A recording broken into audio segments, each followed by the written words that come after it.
الحمد لله رب العالمين والصلاة والسلام على نبينا محمد وعلى آله وصحبه أجمعين۔ گرامی قدر سامعین، سوال یہ ہے کہ کیا توحید تمام عبادت کی بنیاد ہے؟ جواب یہ ہے کہ جی ہاں، توحید تمام عبادت کی بنیاد ہے۔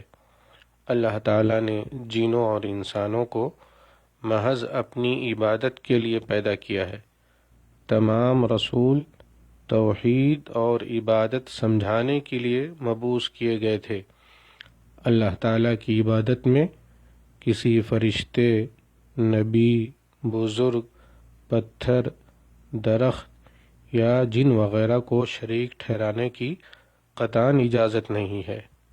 صرف اللہ تعالیٰ کی عبادت اور بندگی کرنا اور اس کے ساتھ کسی کو شریک نہ ٹھہرانا اللہ تعالیٰ کا حق ہے جو بندوں پر واجب ہے۔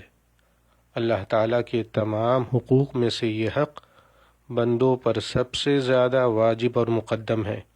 اللہ تعالیٰ کا ارشاد ہے، وَمَا خَلَقْتُ الْجِنَّ وَالْإِنسَ إِلَّا لِيَعْبُدُونَ، میں نے جنات اور انسانوں کو محض اسی لیے پیدا کیا ہے کہ وہ صرف میری عبادت کریں۔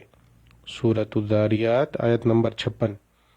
اللہ تعالیٰ کا ارشاد ہے، وَاعْبُدُوا اللَّهَ وَلَا تُشْرِكُوا بِهِ شَيْئًا، اللہ تعالیٰ کی عبادت کرو اور اس کے ساتھ کسی کو شریک نہ کرو۔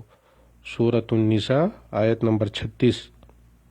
نبی صلی اللہ علیہ وسلم کا فرمان ہے، حق اللہ علی العباد ان یعبدوہ ولا یشرکوا بہ شیئا، اللہ کا بندوں پر یہ حق ہے کہ وہ صرف اسی کی عبادت کریں اور اس کے ساتھ کسی کو شریک نہ ٹھہرائیں۔